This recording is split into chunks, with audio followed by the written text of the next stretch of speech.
Isang mapagpalang umaga po sa ating lahat. Purihin po ang Diyos. Muli tayo po ay mag-aaral ng Kanyang salita. Nandito po tayo ngayon sa DFC Torres, Dinalupihan, Bataan. Under po ng aming pastor, Pastor Ronald Bacanib ng District 5. Tayo po ay umawit sa Panginoon. Mag-alay po tayo ng mga papuri sa Diyos sa umagang ito. Hallelujah! Hallelujah, Jesus! Marapat dapat po kayong purihin, Panginoon. Hallelujah! Hallelujah! Sambahin po kayo sa umaga pong ito. Parangalan ang inyong pangalan, O Diyos. Hallelujah! Hallelujah!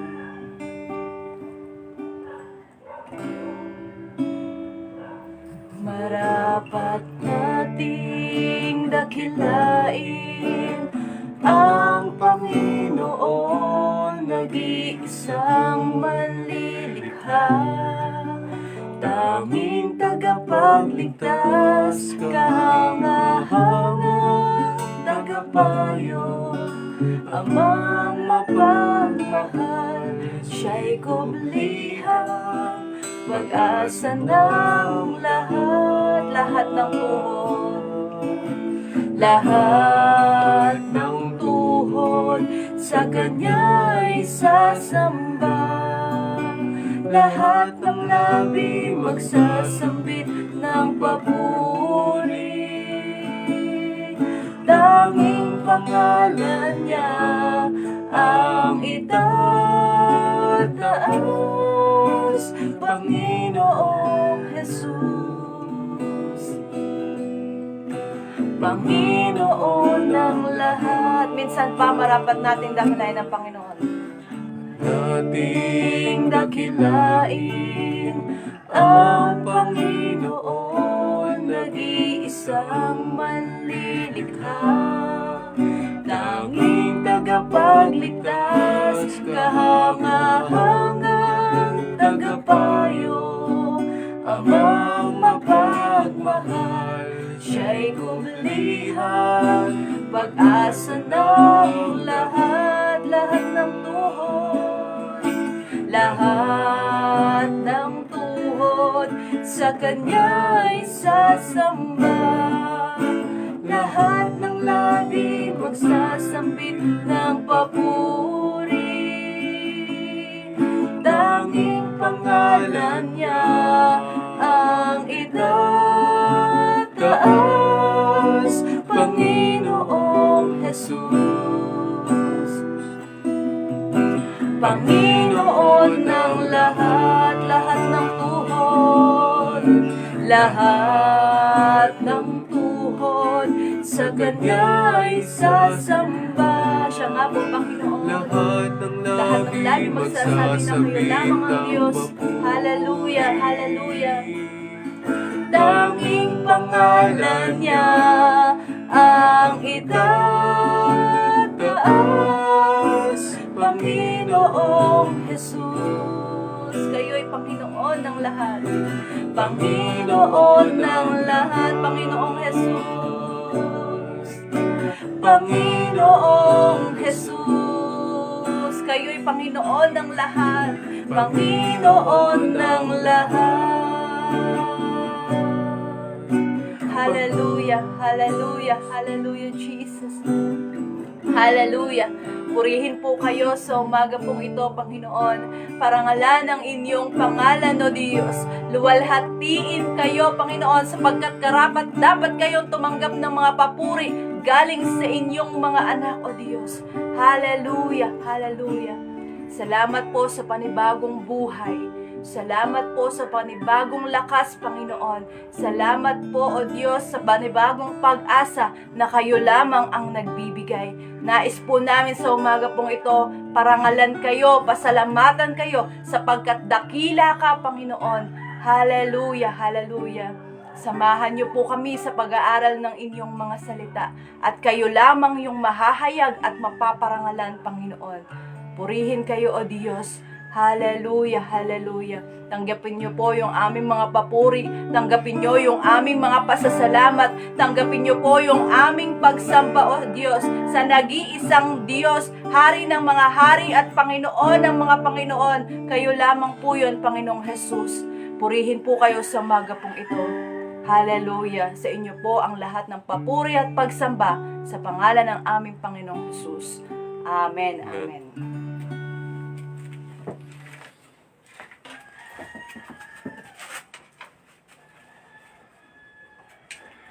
Purihin po ang Panginoon. Good morning po sa lahat. Kamusta po ang bawat isa? Good morning po sa lahat. Saan man po tayo naroroon, saan man lugar ng Pilipinas, o nasa ibang bansa man, good morning po sa lahat. Yan.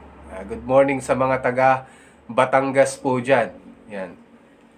Good morning po sa mga kapatiran po natin, mga kapastoran po natin, mga kapwalingkod. Good morning po sa lahat. At ngayon po ay mag-aaral tayo ng salita ng Panginoon. Basahin po natin ang ating mga Biblias. Buksan po natin ang ating mga Biblia sa aklat po ng Lucas. Lucas chapter 18. Luke chapter 18 verse 9 to 14.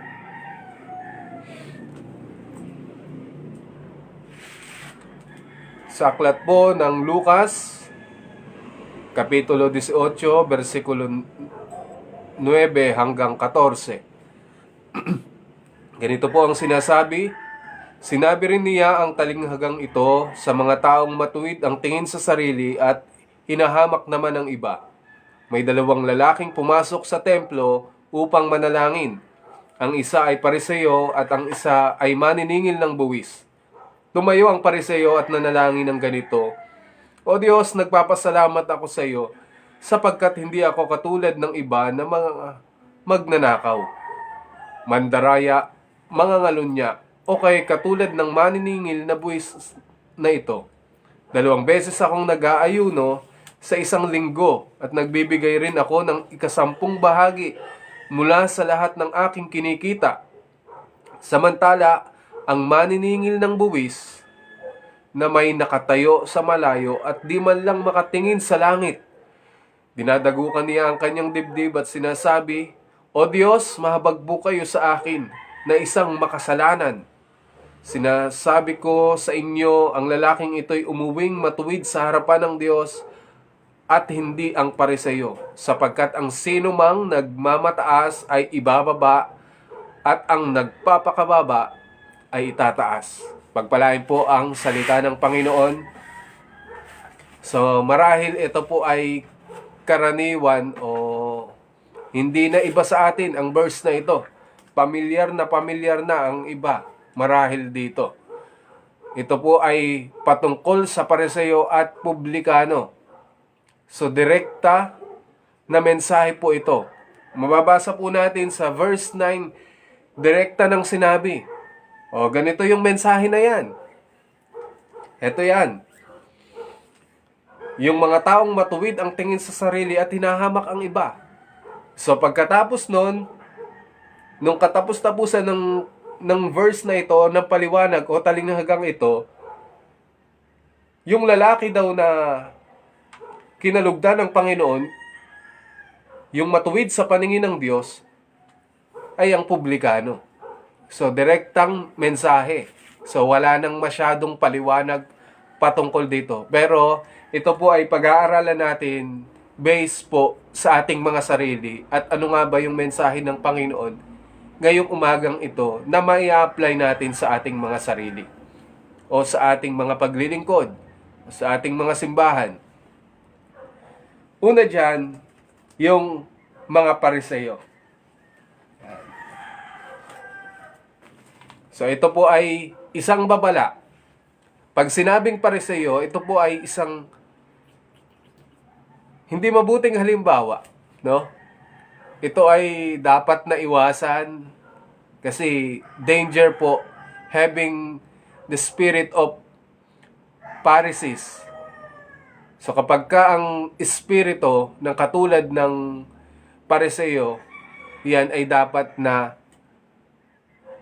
ang tawag dito yung mag-ingat. Okay? At ang Pariseo, alam naman po natin, ito po ay kapuna-puna sa Panginoon. Yung Pariseo po ay kapuna-puna sa harap o sa paningin ng Panginoon. Kung mababasa po natin, bago po yan nangyari, o sinabi ang talinghaga na yan, ay sa Lucas chapter 11, tinuligsa ng Panginoon yung mga Pariseo. Sige po, pwede po ba nating buksan sa aklat ng Lucas chapter 11, verse 37, hanggang sa mga sumusunod, hanggang sa matapos na yung chapter 11. Lucas chapter 11, verse 37 hanggang 54. Yan, sinasabi dyan na tinuligsa ng Panginoon yung mga Pariseo. So, ulitin ko po, dapat tayong mag-ingat sa espiritu ng Pariseo sapagkat ito ay, trouble yung aabutin mo. Okay? Yung pagtuligsa ng Panginoon sa mga Pariseo, anong sabi niya? Yung dinidiin niya dyan, kahabag-habag kayo, mga tagapagturo ng kautusan, mga Pariseo. Ang sabi niya, ibig sabihin, talagang hindi nakalulugod yung buhay ng mga Pariseo. At speaking of Pariseo, ang Pariseo po ay kilala ng Panginoon sa pagiging mapag-imbabaw o mapagkunwari. 'Di ba? Pretending, yung nagbabalat kayo. Yan yung katangian ng Pariseo. Sila ay mapagkunwari. At yun ay hindi nakalulugod sa Panginoon. Isa pa na ang Pariseo ang representasyon ng mga nasa simbahan. Okay? Yung Pariseo po ay parang ganito po sa atin. Sila ay naglilingkod. Ang sabi po dyan, tingnan po natin balik po tayo sa Lucas chapter 18. May dalawang lalaking pumasok sa templo upang manalangin. Ang isa ay Pariseo at ang isa naman ay maniningil ng buwis. Tumayo ang Pariseo at nanalangin. Yan, tingnan po natin to. O Diyos, nagpapasalamat ako sa iyo sapagkat hindi ako katulad ng iba na mga magnanakaw, mandaraya, mga ngalunya, o kay katulad ng maniningil ng buwis na ito. 2 beses akong nag-aayuno sa isang linggo at nagbibigay rin ako ng 10 bahagi. So, ang Pariseo, kung ibabatay po natin sa sitwasyon po natin ngayon, mga nagsisimba, mga may ministry, mga naglilingkod sa simbahan, iyan po ang Pariseo. So, mga church-goer, kumbaga, mga lingkod sa simbahan, yan ang mga Pariseo. So kung ihahalin tulad natin, mga nag-aaral ng salita ng Diyos, yan, tayo po ngayon nag-aaral ng salita ng Diyos. Lahat po ng paglilingkod, lahat ng ginagawa natin para sa ating church, sa ating ministry, lahat yan ay mabuti. Lahat yan ay pawang mabuti, nakalulugod sa Panginoon. Subalit, may katotohanan at may sinasabi ang Biblia sa pagkakataon pong ito. Ang mga Pariseo ay church-goer, mga ministry, mga may ministry, mga naglilingkod. Subalit ang nakita po nila sa pagkakataong ito ay hindi yung katuwiran ng Panginoon. Hindi nila nakita yung batayan ng Panginoon. Hindi nila nakikita yung kalakihan ng Panginoon at ang nakikita lang nila walang iba kundi yung kanilang sarili. Ang mga Pariseo, standard nila ay ang kanilang mga ginagawa. Ang sabi diyan, siya ay nag-aayuno. 2 beses akong nag-aayuno sa isang linggo. 2 times a week. Ang pag-aayuno po ay napakahalaga. In fact, ginagawa po natin yan. ang ang ating prayer and fasting. Kamakailan lang ay nagdaos po tayo ng National Prayer and Fasting. At ito po ay mahalaga. Subalit, ganito rin ang ginagawa ng Pariseyong ito. Siya rin ay nagbibigay ng kanyang ikapo. Ang ikapo ay mabuti at ito'y pagsunod sa Panginoon. In fact, ito rin po ay kasama sa ating pinaniniwalaan na ang ikapo ay napakahalaga. Dahil ito po ay pagsunod sa utos ng Panginoon. Mula pa nung unang tipan hanggang sa ngayon, ito po ay kailangan nating sundin. Amen po ba? So ang lahat ng paglilingkod na yan, lahat ng ginagawa natin na yan ay mabuti. Nga lamang kung katulad tayo ng mga Pariseyo na nakatingin sa ating mga sarili, ang standard ng paglilingkod ay ang ating mga sarili. So, hindi yun nakalulugod sa Panginoon. Ang sabi dyan, dalawang taong ito, yung isa ay kinalugdan at ang isa ay, nainis yung Panginoon. Hindi kinalugdan. Ngayon, ang Pariseo, totoong hindi kinalugdan ng Panginoon. Why? Ang standard niya ay ang kanyang sarili at hindi yung salita ng Diyos o ang Panginoon mismo. Ang Panginoong Hesus, di ba? Ito po yung dapat na standard natin. Ito yung pamantayan natin. Ito yung sinusunod natin. Yung yapak ng Panginoon. Yung pamumuhay ng Panginoon na siya ay nagpakumbaba. Ngunit ang katangian nitong nagmi-ministry na to ay ang kanyang sarili. Ngayon, paano ba natin masasabi na ang lahat ng ating ginagawa ay para sa Panginoon? Kayo po, ilang segundo po na tayo po ay mag-isip.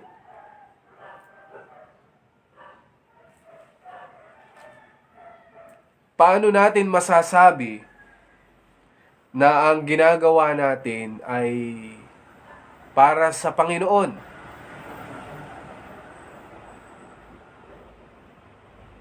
Sige po, pwede pong may sumagot. Paano po natin masasabi na ang ginagawa natin ay para sa Panginoon at hindi para sa ibang tao o let's say sa ating sarili? Ganito po yan. Kung ang iyong ginagawa ay para sa Panginoon, hindi mo nakikita ang iba. Hindi mo nakikita ang iyong sarili. At ginagawa mo na lang yung the best. At hindi ka nagre-reklamo. Okay? Pag ang ginagawa natin ay para sa ating mga sarili, mabibilang natin yan. At may pagkakataong magre-reklamo tayo.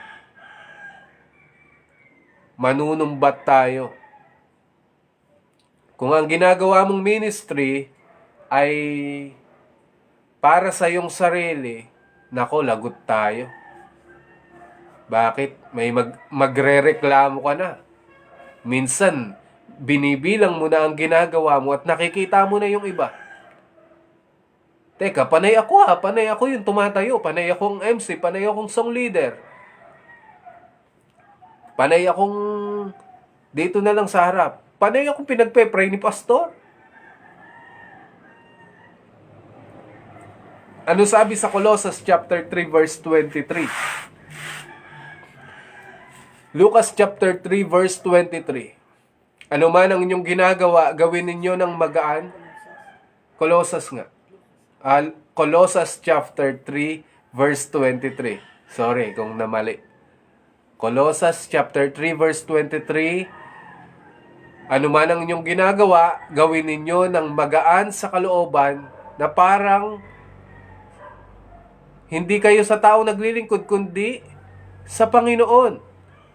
Lahat ng ginagawa natin ay para sa Panginoon. Magaan sa kalooban. Hindi natin tinitingnan yung ating mga sarili. Hindi tayo katulad ng Pariseo na ang tinitingnan ay ang kanyang sarili. Sabi niya, hindi ako katulad nitong publikano na to. Ako nga ay nag-aayuno ng 2 beses sa isang linggo. Ako pa ay nagbibigay ng ikapu ko. Marahil malaki ang kanyang ikapu.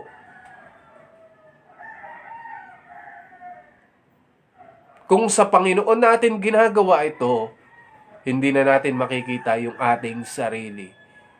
Sapagkat pag sa Panginoon, nakapokus tayo. Di ba? Hindi tayo tingin ng tingin sa iba. Ang tinitingnan natin ay ang Panginoon, yung ating pinaglilingkuran. Ginagawa natin yung the best natin. Tingnan po natin, isa pang halimbawa ng pagiging churchgoer o nagmi-ministry o mga naglilingkod, katulad ng Pariseo, ay sa aklat po ng Mateo chapter 7. Alam naman po natin ang verse na ito. Sabi po dyan, sa Mateo chapter 7, verse 21 to 23. Hindi lahat ng tumatawag sa akin, Panginoon, Panginoon, ay papasok sa kaharian ng langit, kundi yaon lamang sumusunod sa kalooban ng Ama na nasa langit. Sa araw ng paghuhukom, marami ang magsasabi sa akin, Panginoon, hindi po ba't sa iyong pangalan ay nangaral kami, nagpalayas ng mga demonyo at gumawa ng mga himala? Ngunit sasabihin ko sa kanila, hindi ko kayo kilala. Lumayo kayo sa akin, kayong mga gumagawa ng kasamaan. Diba? Mga nagmi-ministry, mga naglilingkod din. Subalit ang batayan nila ay ang kanilang sarili. Parang sila ay mga Pariseo. O marahil hindi man direktang Pariseo, may espiritu ng pagiging Pariseo na ang tinitingnan at ang batayan ay ang kanilang mga sarili. Nulit ko po na kapag ang batayan natin ay ating mga sarili, nako, danger po yan.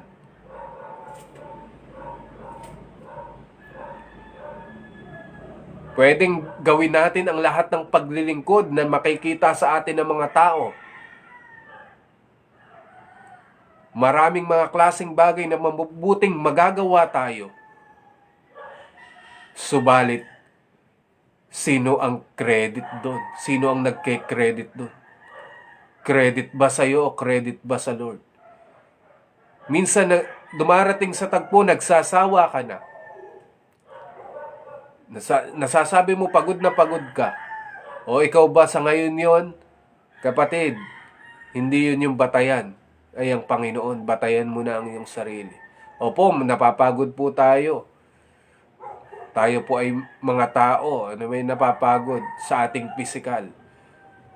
Subalit kahit ganun, ang nagmo-motivate sa atin, kapag ka nakapokus ka sa Panginoon, pag para sa Panginoon ang paglilingkod mo, gagawin mo yung the best mo. At hindi counted lagi yung sarili. Kaya hindi ka manunumbat, hindi ka susuko, hindi ka mawawala ng pag-asa, magtsatsaga ka, dire-diretso ka. Bakit? Sa Panginoon yun. Having the spirit of Pharisees, nako, danger po yan. Bakit? Kasi ang Pharisees ay may spiritual pride, nakatingin siya sa kanyang sarili. Ang taas ng kanyang tingin sa sarili. Nako, nakakalungkot ang ganong bagay. May isang tagpo, ito po ay nakwento ko na, napatotoo ko na, paumanhin po kung may kwento ko yung bagay na ito. Ito lang ay batay sa aking experience. Ito lang po ay batay sa aking experience nung panahon na nasa Bible school pa. Okay? Kami po ang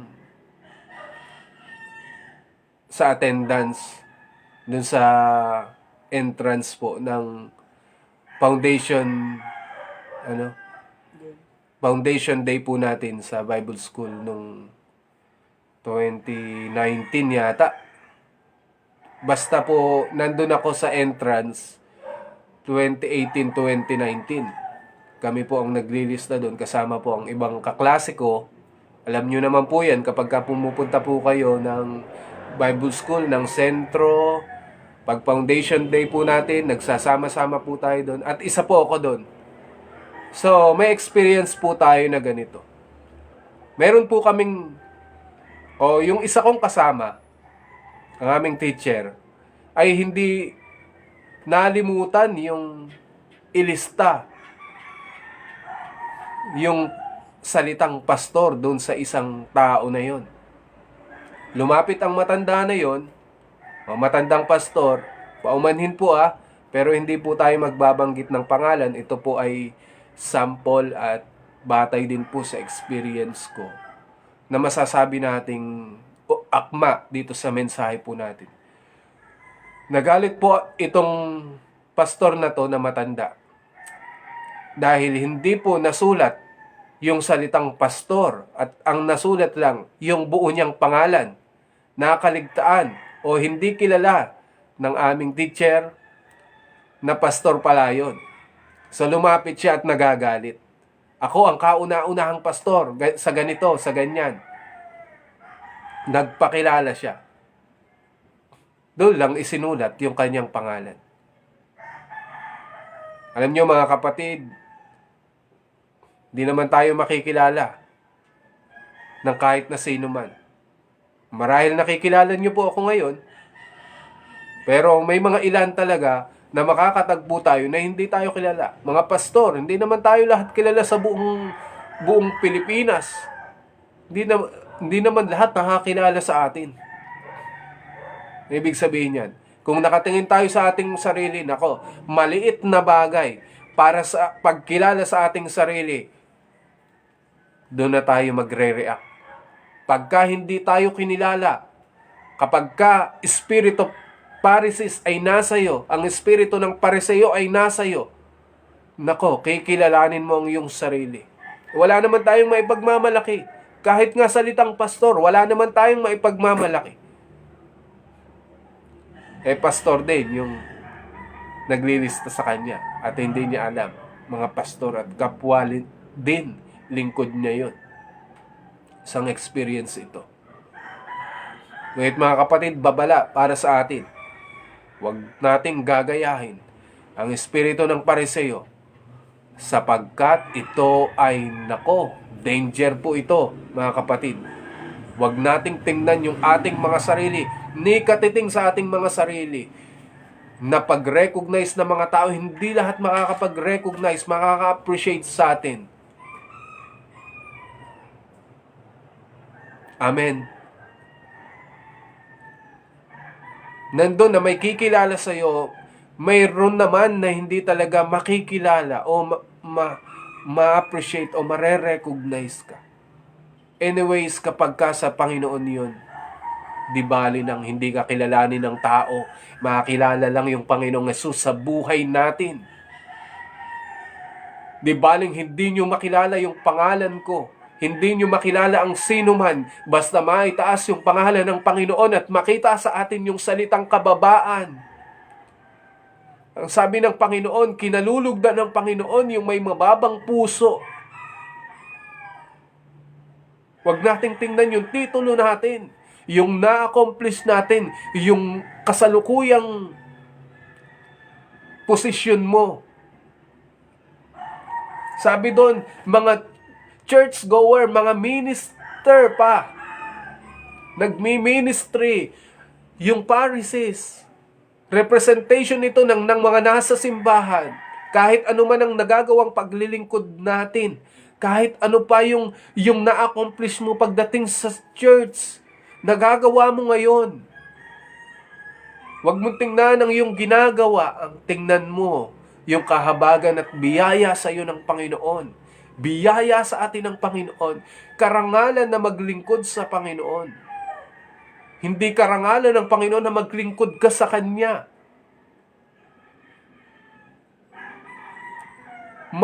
Mahalaga talaga ang salitang pagpapakumbaba, pagiging mababa sa harapan ng Panginoon.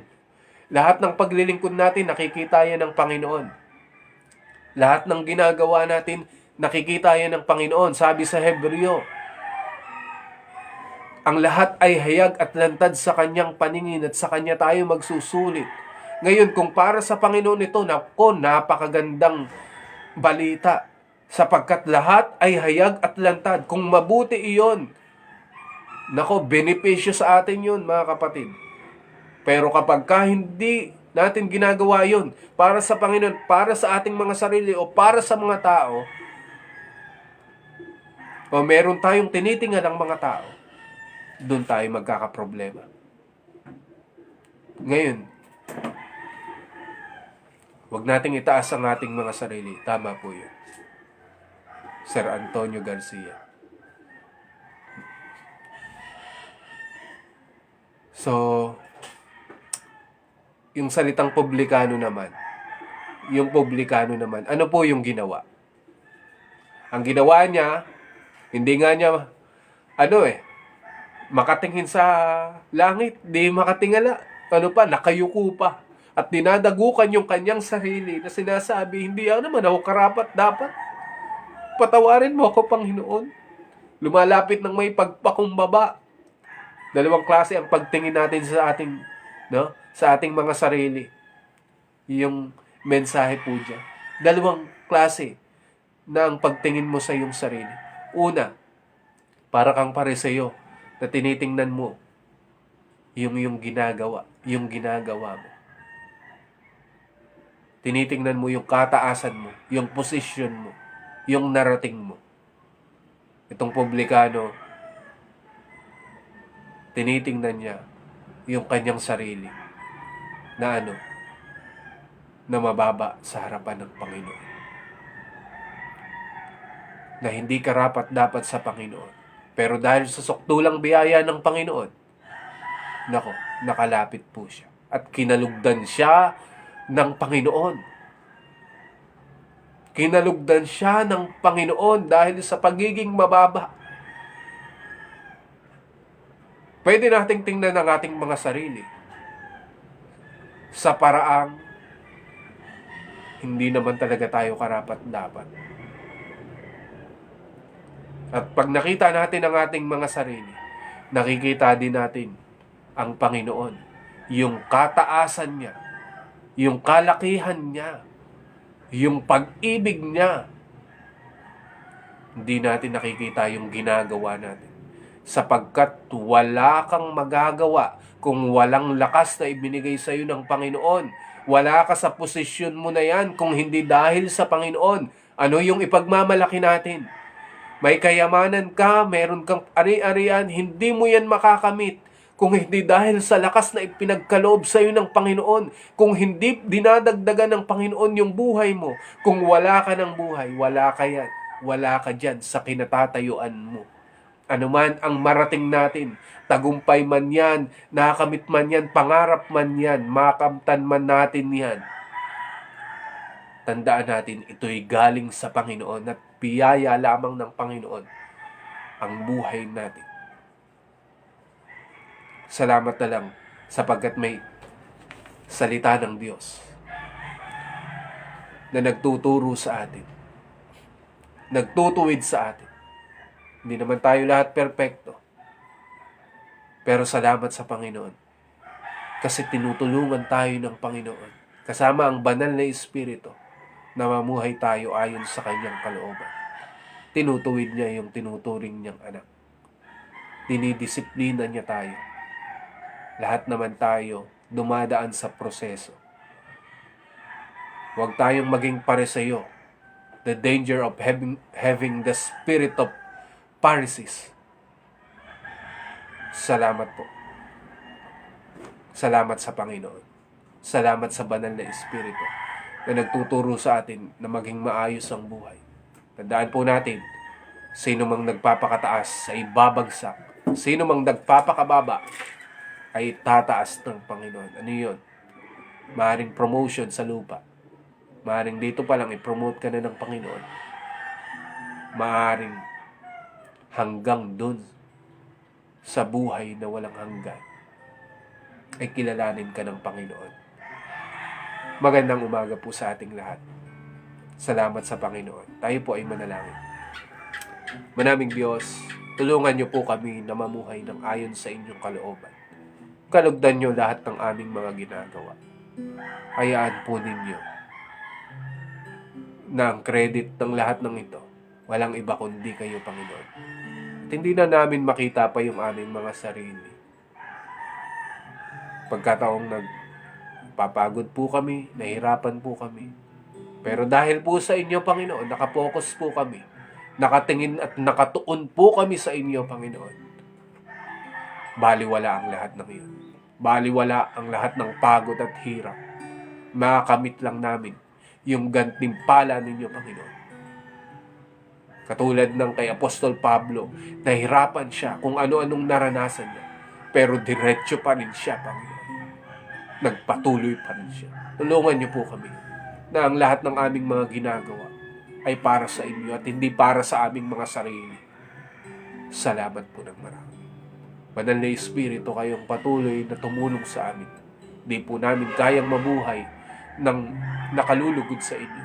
Subalit pag may banal na Espiritu na nagbibigay ng kaluguran, Panginoon, sa inyo at kumikilos po sa amin, makakamamuhay po kami ng ayon sa inyong kalooban. Pagpalain niyo ang bawat isa. Saan man naroroon, anuman ang ginagawa ng bawat isa, hayaan po ninyo ng banal na Espiritu malayang kumilos sa bawat isa po sa amin at matuwid kami sa mga pagkakamali po namin. Mamuhay ng ayon sa inyong kalooban. Purihin kayo sa araw po ito, sa umaga po ito. Hayaan po ninyo ang inyong mga salita patuloy na kumilos sa bawat isa po sa amin. Mag-manifest, Panginoon, may natutunan kami sa umaga po ito. Purihin kayo, luwalhatiin kayo. Binabalik po namin sa inyong lahat ng karangalan. Sa pangalan ng Panginoong Jesus. Amen. Purihin po ang Panginoon. Good morning po sa lahat. Keep safe po sa lahat. Muli, nandito po tayo sa DFC Torres, Dinalupihan, Bataan, sa pangunguna ng aming District Supervisor, Pastor Ronald D. Bacani. God bless po.